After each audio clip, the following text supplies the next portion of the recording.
పూరా లోకల్. నమస్తే, welcome to పూరా లోకల్. మహారాష్ట్ర ఎన్నికలు ఈ నెల 20వ తారీఖు ముగిశాయి. 23వ తారీఖు రిజల్ట్ డే, అది ఇవాళనే. ప్రస్తుతం అయితే రిజల్ట్స్ వెలువడుతున్నాయి. మరి కాంగ్రెస్ ఎందుకు వెనకపడింది అక్కడ, దీనిపై మనతో చర్చించేందుకు మన పూరా లోకల్ స్టూడియోలో మనతో పాటు ఉన్నారు పిసిసి సెక్రటరీ కార్తిక్. నమస్తే అన్న. నమస్తే. మహారాష్ట్ర ఎన్నికల్లో కాంగ్రెస్ వెనుకబడడానికి కారణం ఏంటి? అంటే మహావికాస్ అఘాడి కూటమి వెనుకబడడానికి కారణం ఏంటి? ఇప్పుడు కాంగ్రెస్ పార్టీ వెనకపడింది అనేదానికన్నా అక్కడ ఒక కుట్ర జరిగింది. ఏం కుట్ర? ఇప్పుడు బీజేపీ పార్టీ అక్కడ స్థానికంగా ఉన్నటువంటి పార్టీలను పూర్తిగా భూస్థాపితం చేసే కార్యక్రమం ఏదైతే తీసుకుందో ఆ యొక్క దాంట్లో తాత్కాలిక విజయం సాధించిందని చెప్పొచ్చు. కానీ ఇది శాశ్వతమైనటువంటి విజయం కాదు. ఎందుకు మళ్ళీ మధ్యలో గవర్నమెంట్ చేంజ్ అవుతుంది అనుకుంటున్నారా? ఇప్పుడు ప్రజలు ఏంది అంటే, మొన్నటి వరకు ఎన్నికల్లో చూసినాం మనం. ఎన్నికల్లో చూసినప్పుడు బీజేపీ పార్టీ ఒక వర్గం దగ్గరికి వెళ్ళినప్పుడు ఏమన్నారంటే, ఇప్పుడున్న సిట్టింగ్ సీఎం మీ ముఖ్యమంత్రి అని షిండే గారిని ప్రమోట్ చేశారు. ఇంకో వర్గం దగ్గరికి వెళ్ళినప్పుడు ఫడ్నవీస్ గారిని ముఖ్యమంత్రిగా ప్రమోట్ చేశారు. నేను ఇంతకుముందే బ్రేకింగ్ న్యూస్ చూసిన, ఫడ్నవీస్ గారి ఇంట్లో కీలక చర్చలు హాజరవుతున్న బీజేపీ అగ్రనేతలు అని చెప్పి. ముఖ్యమంత్రిగా సిట్టింగ్ ముఖ్యమంత్రిగా ఉన్నప్పుడు మళ్ళీ చర్చలు ఎందుకు? ముఖ్యమంత్రి ఎవరు అనే దానిపైన చర్చ ఎందుకు? అంటే బీజేపీకి 120 పైన ఆధిక్యం చూపిస్తుంది కదా. అంటే ఇప్పుడు ప్రజల్ని మోసం చేసినట్టే కదా వీళ్ళు. అంటే పొత్తు పెట్టుకొని మీ ముఖ్యమంత్రి షిండే అని చెప్పి మళ్ళీ ఇప్పుడు ఫడ్నవీస్ గారు ముఖ్యమంత్రి అంటే మాట అంటే మరాఠీ ప్రజల్ని మోసం చేస్తుందా బీజేపీ పార్టీ? 100%. అంటే గతంలో జరిగినటువంటి మోసాన్ని ప్రజలు పూర్తిగా గ్రహించలేదు.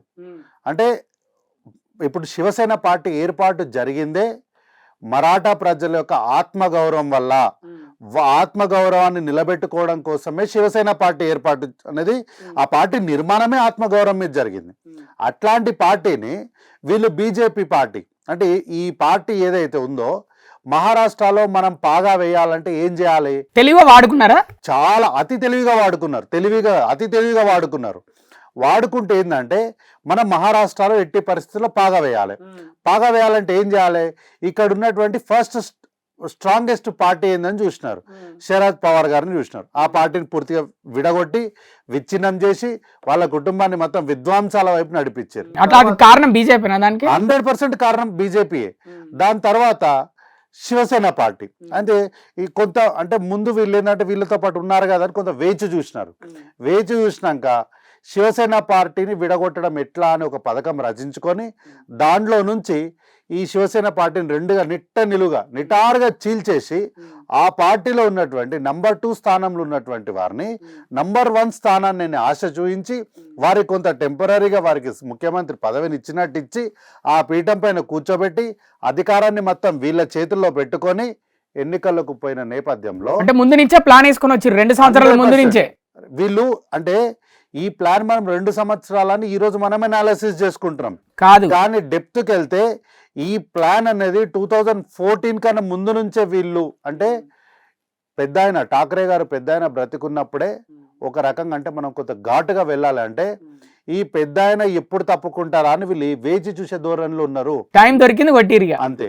ఈ పెద్ద ఆయన ఎప్పుడైతే భౌతికంగా దూరం అయిండో ఇమ్మీడియట్ గా వాళ్ళ యాక్షన్లోకి దిగితే కొంత బ్యాక్ ఫైర్ అవుతుంది అని గమనించుకొని నిదానంగా స్లో పాయిజన్ లాగా ఈ పార్టీలోకి ప్రవేశించి పార్టీని విడగొట్టి విచ్ఛిన్నం చేసి నంబర్ 2 పొజిషన్గా ఉన్న ఆయనను తీసుకొచ్చి నంబర్ 1 పొజిషన్లో కూర్చోబెట్టి పక్కన ఫడ్నవీస్ సీఎంగా చేసిన ఆయనను ఫడ్నవీస్ గారిని డిప్యూటీ సీఎంగా చేసి వారిని అవమానించడంతో పాటు మనం ఏమనుకుంటున్నామంటే ఫడ్నవీస్ గారు ఎంత పెద్ద ఆయన అంటే ఎంత త్యాగం చేసిండని మనం అనుకుంటున్నాం. కానీ ముఖ్యమంత్రిగా అట్లా కూర్చోబెట్టి పక్కన ఫడ్నవీస్ గారిని కూర్చోబెట్టి అధికారాలన్నీ ఇక్కడ పెట్టి ఉప ముఖ్యమంత్రిగా కూర్చోబెట్టి అధికారాలన్నీ ఇక్కడ పెట్టి ఆయనను ఒక సీఎంగా ఆశ చూపించి ఈరోజు ఎన్నికలకు పోయిన నేపథ్యంలో ప్రజలను రెండోసారి ప్రభుత్వం ఏర్పాటు చేయకముందే అంటే ఇంకా ఎన్నికల ఫలితాలు పూర్తి స్థాయిలో రాలేదు, ఇంకా లీడ్ చూపిస్తుంది. కొన్ని స్థానాల్లో వీళ్ళు ముందంజలు ఉన్నారు, కొన్ని వచ్చినాయి. అంటే పూర్తి స్థాయి ఎన్నికల రిజల్ట్ రాకముందే ప్రజల్ని ఇప్పటికే మోసం చేసి వెన్నుపోటు పొడి చేసిర్రు. ఎందుకంటే షిండే గారు ముఖ్యమంత్రి అన్నారుగా, అందుకే ఇక్కడ ప్రజలు ఓటేసినారు, మరాఠీ ప్రజలు. మరాఠీ ప్రజలు. ఎందుకు శివసేన కార్యకర్తలు కూడా అరే ఇక్కడ మనం గెలుస్తామో ఓడిపోతామో, ఇక్కడ ఆల్రెడీ మనం సిట్టింగ్ సీఎంగానే ఉన్నాం కదా, ఈ వీణకే మనం సపోర్ట్ చేద్దాము, మళ్ళీ సీఎం అంటున్నారు కదా అని పైన స్థాయిలో ఉన్నటువంటి నాయకత్వానికి కింద స్థాయిలో ఉన్నటువంటి క్యాడర్కి కొంత ఆలోచన విధానంలో తేడా ఉంటుంది. మరికొందరు అంటున్నారు ఏక్నాథ్ షిండే, దేవేంద్ర ఫడ్నవీస్ ఇద్దరు ముఖ్యమంత్రి పదవి గురించి తర్వాత ఆలోచిద్దాం, ఈ ఎలక్షన్లు మనకు చాలా ఇంపార్టెంట్, ఇది ఎలా అయినా గెలిచి తీరాలి. ఎందుకంటే మొన్న పార్లమెంట్ ఎలక్షన్స్లో కాంగ్రెస్ హవా చూపింది, ఇక్కడ కాంగ్రెస్ మిత్రపక్షాలు హవా చూపినాయి ఇండియా కూటమి. కానీ ఈసారి ఎట్లయినా గెలవాలి.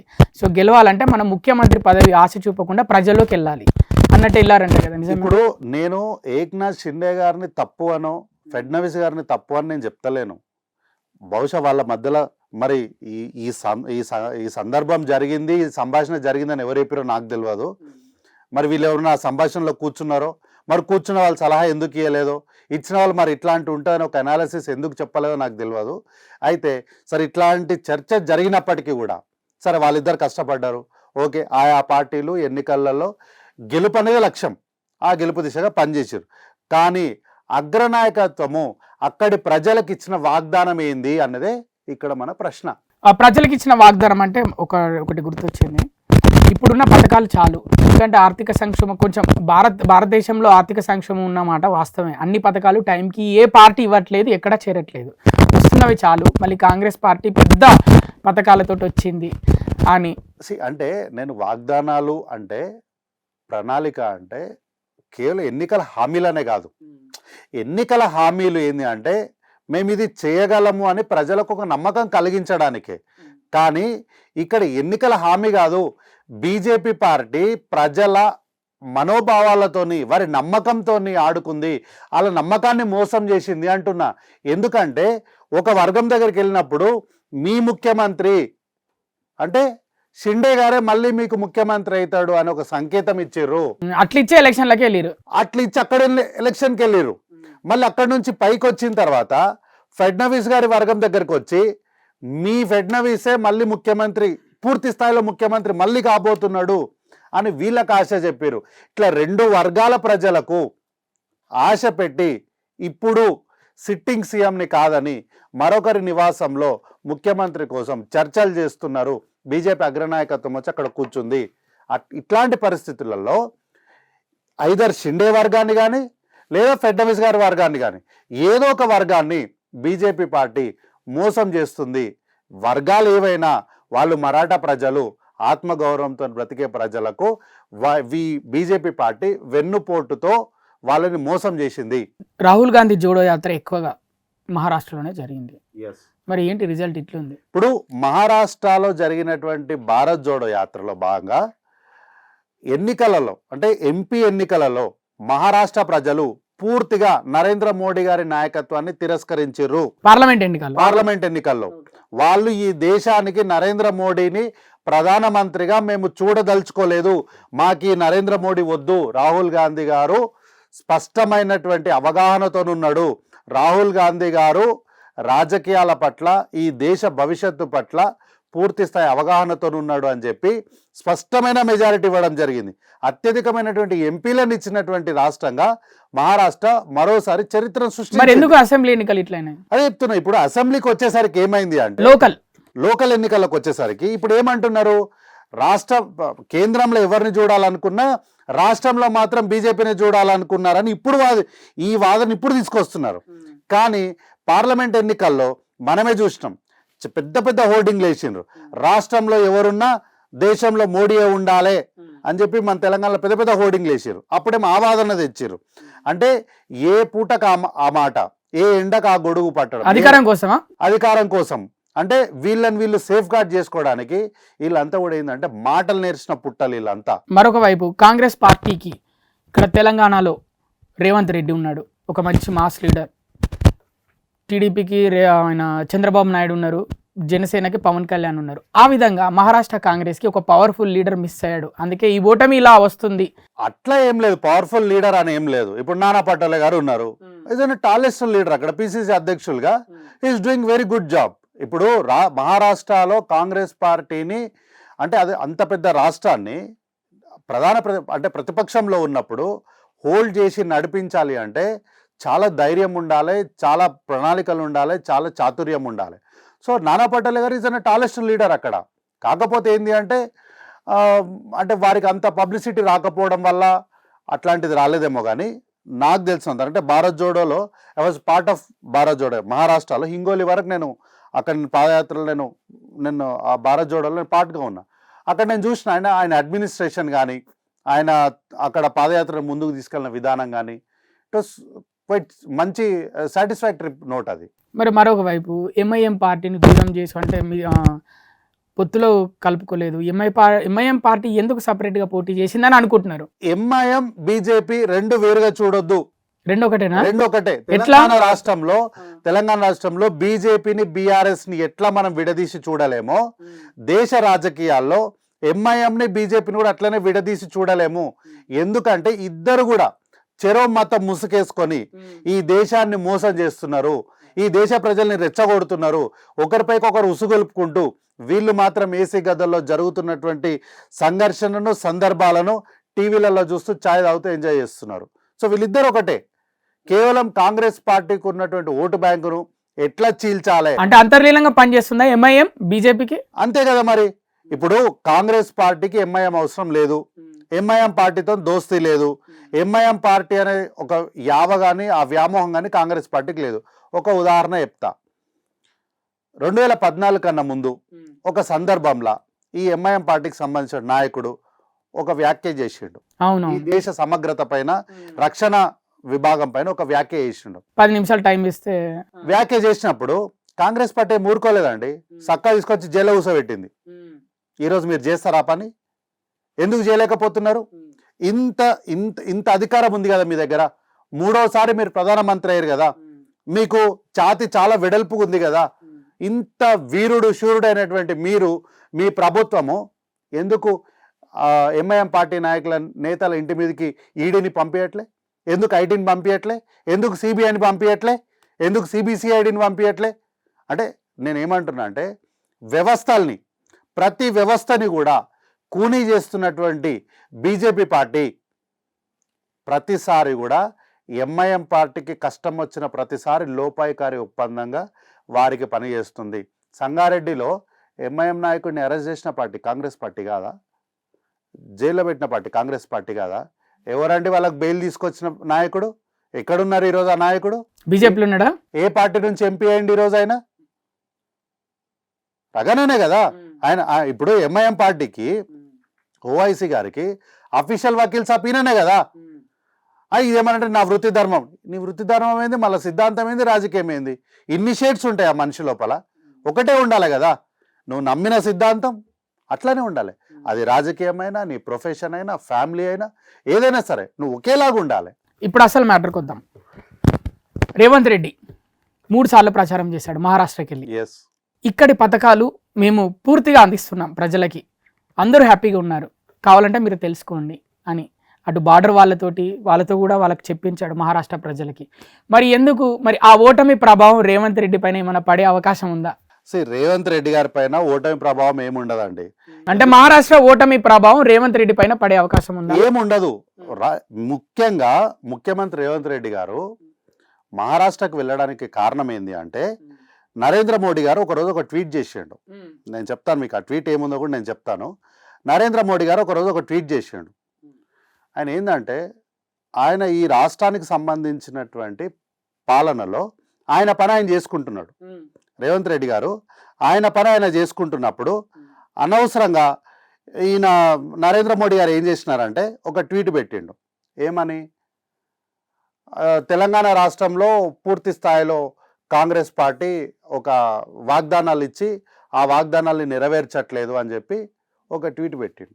ట్వీట్ పెట్టినప్పుడు ఇమ్మీడియట్గా తెలంగాణ కాంగ్రెస్ పార్టీ రేవంత్ రెడ్డి గారి అఫీషియల్ హ్యాండిల్లో నుంచి ఏమేం పథకాలు అమలు చేస్తున్నాం, ఎట్లెట్లా అమలు చేస్తున్నాం, సుదీర్ఘమైనటువంటి సవివరమైన వివరణ ఇచ్చేసరికి ఆ ట్వీట్ని మోడీ గారు డిలీట్ చేశారు. సో ఏంది అంటే బురద జల్లే ప్రయత్నం, అంతేనా? అంతే. బురద జల్లే ప్రయత్నం చేసినప్పుడు దానికి వారు ఎంత ఫాస్ట్గా అయితే ఆ ట్వీట్ పెట్టారో అంతే ఫాస్ట్గా ఆ ట్వీట్ని డిలీట్ చేశారు. ఈ దేశానికి సంబంధించినటువంటి అంటే మోడీ భయపడ్డాడు ఆ విషయంలో? 100% భయపడినట్టే కదా. వెనక్కి తగ్గిండు. ఎందుకంటే అందుకేనా- నరేంద్ర మోడీ గారు అందుకే నా చర్చకు పిలిచిండు రేవంత్ రెడ్డి మోడీని రా చర్చకు రా సిద్ధం అంటే ఈ ఫ్లైట్ టికెట్లు కూడా వేసి తీసుకొని ఇప్పుడు కూడా రాష్ట్ర ప్రభుత్వం తరపున మేము టికెట్ ఫ్లైట్ వేసి పంపిస్తాం రమ్మని చెప్పండి. ఎందుకంటే నరేంద్ర మోడీ గారు ఈరోజు బీజేపీ పార్టీ అయిండొచ్చు, ఆర్ఎస్ఎస్ అయిండొచ్చు, ఇంకోటి అయిండొచ్చు, కానీ మనం వ్యవస్థలో చూసినప్పుడు ఆయన ఒక మనిషి కాదు, ఆయన ఈ దేశ ప్రధానమంత్రి.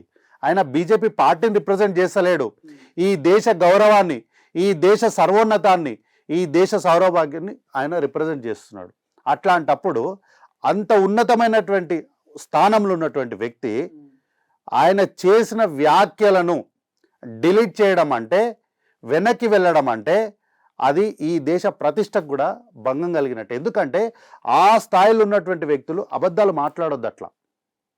అందుకనే ఈ యొక్క ట్వీట్ని ఇట్లా చేసి అబద్ధ ప్రచారాలు చేస్తున్నటువంటి నరేంద్ర మోడీ గారు మహారాష్ట్రలో పర్యటిస్తూ ప్రచారం చేస్తున్నప్పుడు ఆయన చెప్పింది అబద్ధము. తెలంగాణ రాష్ట్రంలో విషయంలో కాంగ్రెస్ పార్టీ పాలన పైన ఆయన చేసినటువంటి ఆరోపణలు నిరాధారమైనటువంటివి అని చెప్పడానికి మాత్రమే రేవంత్ రెడ్డి గారు మహారాష్ట్రకి వెళ్ళిండే తప్ప అక్కడ గెలుపోటములు రేవంత్ రెడ్డి గారి ప్రతిష్ట పైన కానీ, ఆయన పాలన పైన కానీ, ఆయనకున్నటువంటి సమయస్ఫూర్తి లేదంటే ఆయనకున్నటువంటి విజన్ పైన ఎటువంటి ప్రభావం చూపదు. ఇప్పుడు పార్లమెంట్ తర్వాత ఒకప్పుడు గొప్ప మెట్రో నగరాలుగా చెప్పుకున్న 5 నగరాల్లో పార్లమెంట్ ఎలక్షన్ అంతకుముందు అసెంబ్లీ ఎన్నికల తర్వాత కూడా ఆ 6 మహానగరాల్లో బీజేపీ పార్టీ లేదు అధికారంలో. ఇప్పుడు ఈ మహారాష్ట్ర ఎన్నికల్లో దాదాపు 120 పైచీలకు సీట్లలో అది ఆధిక్యంలోకి వచ్చింది. ఇక పెద్ద మెట్రో నగరాల్లో కూడా త్వరలో బీజేపీ హవా చూపిస్తుందని మీరు అనుకుంటున్నారా? మరి కాంగ్రెస్ పరిస్థితి ఏం కాబోతుంది? నేనేం అనుకుంటలేనండి. ఎందుకంటే మహారాష్ట్రలో జరిగిన ఇప్పుడు వచ్చినటువంటి ఫలితాలు ఏవైతే ఉన్నాయో అవి తాత్కాలికము. అంటే అదొక అద్దం లాంటిది, చాలా సెన్సిటివ్ అయినటువంటి అద్దం లాంటిది, పేకమేడ లాంటిది. చాలా తొందరగా గాలివాన వస్తే కుప్ప కూలిపోయినట్టు. అంటే ఎప్పుడు ఉంటుందో ఎప్పుడు కూలిపోతుందో తెలియదు. 100% ఎన్నాళ్ళు ఉంటుందో కూడా తెలియదు. చాలా ఎర్లియెస్ట్ గా ఆ ప్రభుత్వం కుప్ప కూలిపోతుంది. ఏక్నాథ్ షిండేకి ఆ ముఖ్యమంత్రి పదవి ఇవ్వకపోతే సైడ్ అయిపోతాడు ఆయన అనుకుంటున్నారా మీరు? ఇప్పుడు ఆ ఏక్నాథ్ షిండే గారికి ఇస్తారా, ఫడ్నవీస్ గారికి ఇస్తారా, దీని తర్వాత వీళ్ళు తీసుకునే నిర్ణయాలు ఏందనేది మనం వెరీ ఎర్లియెస్ట్గా, అంటే మళ్ళీ మనం 2-3 రోజుల్లోనే దీని గురించి మాట్లాడుకోవచ్చు. కాబట్టి ఇక్కడ మహారాష్ట్రలో కేవలం షిండే గారి గురించి, ఫడ్నవీస్ గురించి కాదు, మనం మర్చిపోతున్న విషయం ఏంటంటే అజిత్ పవార్ గారు, సంజయ్ కుమార్ గారు, తర్వాత శరద్ పవార్ గారు, ఉద్ధవ్ ఠాక్రే, ఇట్లాంటి మహామహులు, హేమీలు ఉన్నటువంటి మహారాష్ట్రలో వీళ్ళు ఈరోజు వేసినటువంటి పాచికలు తాత్కాలికమైన ఉపశమనం వీళ్ళకి కల్పించిన ఇవి నిలబడతాయని నేను అనుకున్నాను. ఎందుకంటే చాలా ఎర్లియెస్ట్గా ఈ కుట్ర అనేది వాళ్ళకి అర్థమైపోతుంది. BJP party next target Telangana Congress అంట కదా. ఇప్పుడు సేమ్ మహారాష్ట్రలో ఎట్లా ఆధిక్యంలోకి వచ్చారో ఇక వచ్చే ఎన్నికల్లో ఇక్కడ కూడా బాగా వేస్తారంట కదా. మరి మీ పరిస్థితి ఏం కాబోనుందో మరి? సార్ ఇగో ఒక మాట చెప్తా, వేరే వాళ్ళ దగ్గర కాదు, నా దగ్గరనే మాట్లాడారు బీజేపీ వాళ్ళు. ఎన్నికలు అయిపోయినాయి, ప్రజాప్రభుత్వం కొలువు తీరింది, ఆర్టీసీ బస్సు ఫ్రీ బస్సు ఇచ్చేసినారు. బీజేపీలోకి సంబంధించి ఒక పెద్ద నాయకుడు నా దగ్గరికి వచ్చి ఏమన్నాడు అంటే, ఆర్టీసీలో ఫ్రీ బస్ అనేది ఎవరికి చెప్పకుండా రేవంత్ రెడ్డి గారు నిర్ణయం తీసుకున్నారంట. రాహుల్ గాంధీ ఫుల్ కోపంగా ఉన్నాడు రేవంత్ రెడ్డి మీద. చూడు తొందరలో ప్రభుత్వం పడిపోతే బీజేపీ వచ్చేస్తారు. ఎట్లా అన్నా అని అడిగిన. ఈడ తీసుకున్నాడు అంట, ఈ అంట వరకు బాగుంది. రాహుల్ గాంధీ గారు ఫుల్ కోపంగా ఉన్నారు రేవంత్ రెడ్డి మీద స్టేట్మెంట్ ఇచ్చిండు.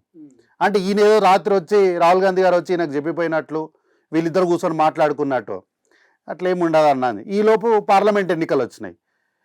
పార్లమెంట్ ఎన్నికల్లా అన్న ఇట్లా పార్లమెంట్లో ఎన్నికలు అయిపోగానే ఆడ నరేంద్ర మోడీ గారు ప్రధానమంత్రి అవుతాడు, మేము 8 మంది ఉన్నాము, మీ రేవంత్ రెడ్డి 40 మందిని తీసుకొని వస్తున్నాడు, బీఆర్ఎస్ నుంచి 20 మంది మాకు టచ్లు ఉన్నారు, ఆడ 40, మేము 8, 48, వీళ్ళు 20 మంది, 68 మంది బీజేపీ పార్టీ ప్రభుత్వాన్ని ఇక్కడ ఫామ్ చేస్తుంది అని అన్న.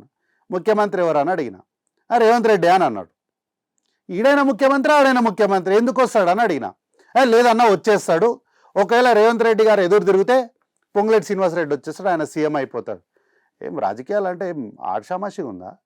ఎమ్మెల్యేలు అంటే ఏం ఆటలా ఏమన్నా? ఇక్కడ నుంచి అక్కడికి, అక్కడి నుంచి ఇక్కడికి ఇది శాసనసభ ప్రజాస్వామ్యయుతంగా ఏర్పడినటువంటి ప్రభుత్వాలు ఇవి. మీ ఇష్టం వచ్చినట్లు ఎట్లా అంటే అట్లా మాట్లాడినంత ఈజీగా ఉంటుంది అనుకుంటారా? అంటే బండి సంజయ్ వాళ్ళ ప్రెస్ మీట్ పెట్టి చెప్పిండు అనమాట అలా పొద్దున్న. బండి సంజయ్ మాట్లాడిన మాటలకు పెద్ద విలువ ఇవ్వాల్సిన అవసరం లేదు. ఆయన ఏం మాట్లాడతారో ఆయనకే అర్థం కాదు.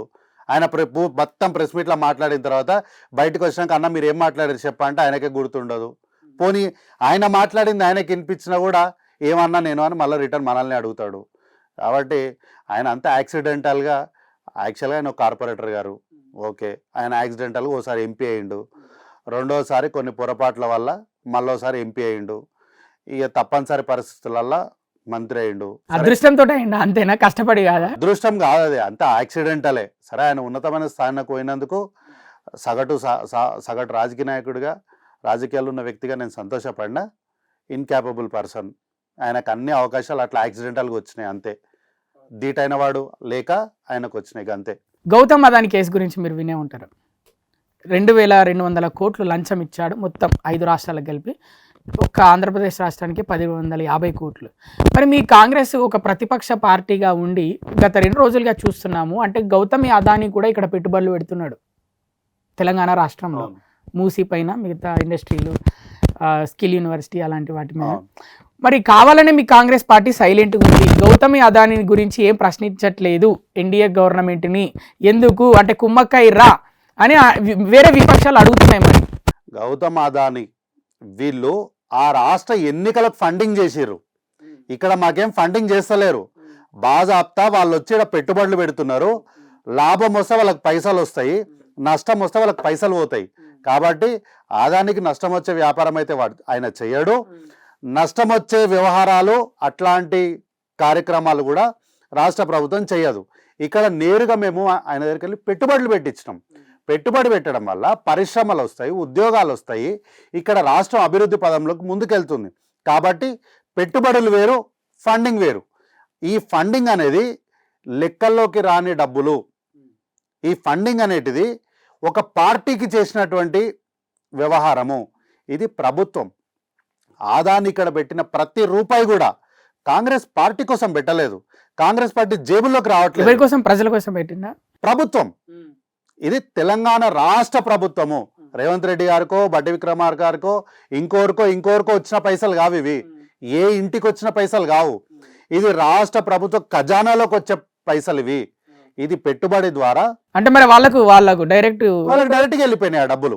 అది ఎలక్షన్ ఫండింగ్, అది ఎన్నికల కోసం ఫండింగ్.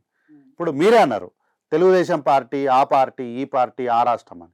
కానీ ఇక్కడ మాట్లాడటం ఈ రాష్ట్రం అన్నారు, తెలంగాణ రాష్ట్రంలో డబ్బులు అన్నారు, అక్కడ ఆ పార్టీకి డబ్బులు. అంటే ఇక్కడనే మనం ఏంటంటే ఇక్కడ వ్యక్తుల మధ్యలో జరిగినటువంటి ట్రాన్సాక్షన్ ఇది. కానీ తెలంగాణ రాష్ట్రంలో మాత్రము ఒక ప్రభుత్వానికి, అంటే ఇక్కడ రేవంత్ రెడ్డి గారు రిప్రజెంటేషన్గా మాట్లాడినప్పటికీ కూడా ఎంఓలు మార్చుకునేది chief secretary and their office manager. ఈ రెండు, అంటే ఆ కంపెనీ CEO, ఈ ప్రభుత్వం యొక్క CS, వీళ్ళిద్దరు ఎంఓల మీద సంతకం పెట్టి ఎంఓలు మార్చుకుంటారు. ఈ ఎంఓల మీద ఎన్ని పైసలు పెడుతున్నారు, ఎంత పెడుతున్నారు, ఎట్లా పెడుతున్నారు, ఏ రూపంలో పెడుతున్నారు, పెట్టడం వల్ల మీకు అంటే ప్రభుత్వం నుంచి మీకు వచ్చేది ఏంటిది, దీని లాభం ఏంది, నష్టమేంది, ప్రతిదీ కూడా రాసుకొని మీడియాకు ప్రజెంట్ చేస్తారు వాళ్ళు. కాబట్టి ఈ రాష్ట్రంలో అదాని పెట్టిన ప్రతి రూపాయి కూడా ట్రాన్స్పరెంట్. ఇది ప్రభుత్వం దగ్గర లెక్క ఉంటుంది, అక్కడ లెక్క ఉండదు. థ్యాంక్ యూ కార్తిక్ గారు, మా పూరా లోకల్ స్టూడియోకి వచ్చి మహారాష్ట్ర ఎన్నికల మీద సమగ్ర విశ్లేషణ చెప్పారు. అంటే ఎందుకు ఓడిపోయాము, ఏ విధంగా వాళ్ళు ఒకరి పేరు చెప్పి వాళ్ళు బీజేపీ అక్కడ ఆధిక్యంలోకి వచ్చిందని మీరు విశ్లేషించారు. Thank you so much. Thank you.